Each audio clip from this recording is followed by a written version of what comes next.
तो वहीं आगरा धर्मांतरण मामले में एक बड़ा खुलासा हुआ है। पाकिस्तान और कश्मीर से जुड़ा था नेटवर्क। अवैध धर्मांतरण में पुलिस की बड़ी कार्रवाई देखने को मिली है। मिशन अस्मिता के तहत पुलिस ने कार्रवाई की है। अवैध धर्मांतरण के मामले में 14 लोगों की गिरफ्तारी अब तक हो चुकी है। 14 से 15 साल के लड़के लड़कियों को ग्रुप में जोड़ा जाता था। सभी लड़कियों के संबंध आयशा और अब्दुल रहमान से थे। परिजनों को धर्म परिवर्तन की जानकारी नहीं थी और अधिकांश लोगों के लिए कनेक्शन कश्मीर पाकिस्तान से है। बता दें कि आयशा अब्दुल रहमान पाक के लोगों के संपर्क में रहते थे। तो आगरा में भी धर्मांतरण के मामले का खुलासा हुआ था, जिसके बाद अब एक एक करके पुलिस एक तरफ जहां आरोपियों की गिरफ्तारी कर रही है, तो पूरे नेटवर्क का भी खुलासा हुआ है। पाकिस्तान और कश्मीर से जुड़ा हुआ था आगरा धर्मांतरण का नेटवर्क। आगरा धर्मांतरण में पुलिस ने बड़ी कार्रवाई की है। मिशन अस्मिता के तहत कार्रवाई की जा रही है और अब तक मामले में 14 लोगों की गिरफ्तारी हो चुकी है।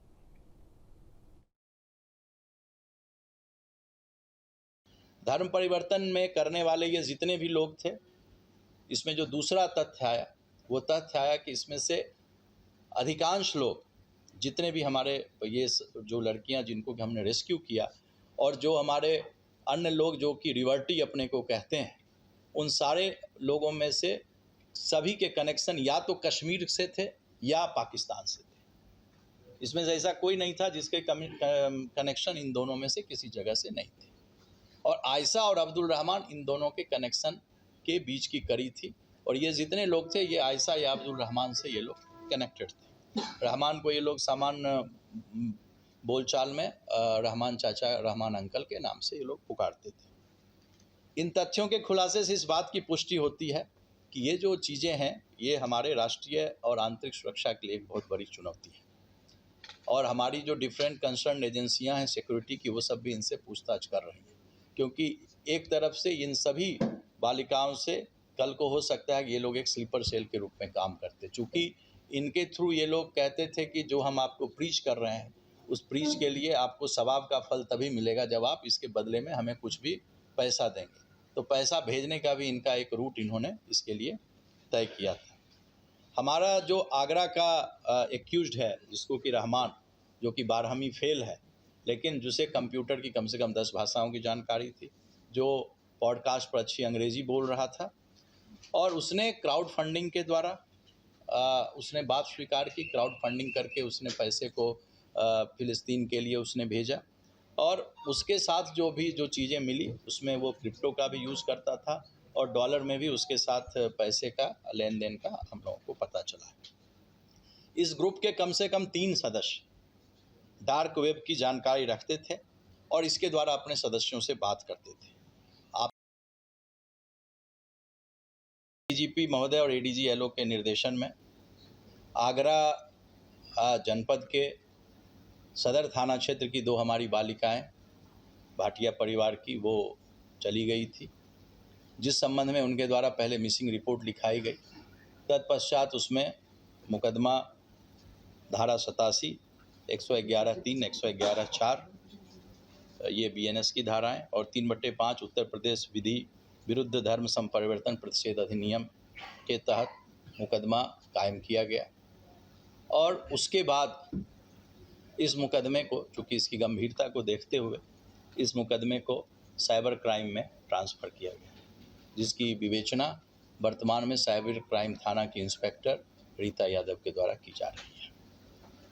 इस मामले में अभी तक पुलिस के द्वारा 14 लोगों को गिरफ्तार किया गया है, जिसमें कि आयशा उर्फ एसबी कृष्णा को गोवा से, शेखर रॉय उर्फ अली हसन कोलकाता, ओसामा कोलकाता, रहमान कुरैशी जो हमारा शहर आगरा का रहने वाला है,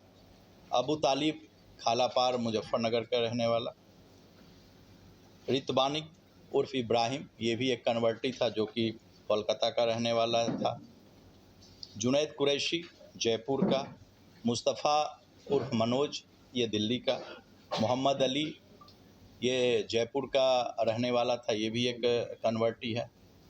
अब्दुल रहमान निवासी मुस्तफ़ाबाद, ये ओरिजिनली रहने वाले फिरोजाबाद के थे, ये भी एक कन्वर्टी है, जुनैद कुरैशी निवासी मुस्तफ़ाबाद, अब्दुल्ला निवासी मुस्तफ़ाबाद, ये इनके लड़के थे, अब्दुल रहीम ये मुस्तफ़ाबाद। इस प्रकार 14 लोगों को हम लोगों ने गिरफ़्तार किया इन 14 लोगों में 11 लोगों को पुलिस ने 10 दिन के लिए पीसीआर पर सस्टेन इंट्रोगेशन के लिए, इनके पास जो डॉक्यूमेंट्स मिले, इलेक्ट्रॉनिक डिवाइसेस मिली, उसके बारे में जानकारी के लिए, और डिफरेंट जगह पर, चूँकि ये लोग रहने वाले थे, जैसा कि मैंने आपको बताया कि पश्चिम भारत में गोवा से लेकर पूर्वी भारत में कोलकाता तक के इनके तार थे, तो उसके लिए इन लोगों को 10 दिन का हम लोगों के द्वारा police custody remand sustain interrogation के लिए इनका लिया गया।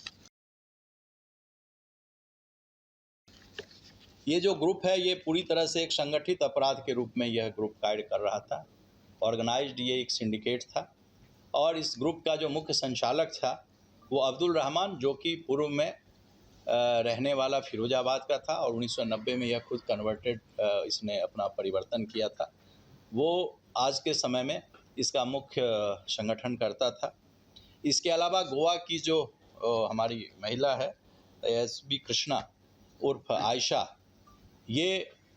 गोवा से इसको लीड करती थी और इसमें जो भी यंग जो लड़के और लड़कियां जिनको कि इन्होंने धर्म परिवर्तन के लिए प्रेरित किया और उनको धर्म के उसमें परिवर्तित किया, ये सभी यंग लड़के थे। ये सब जेएनजी जिसको आजकल हम लोग कहते हैं कि नए जनरेशन के लड़के थे और सब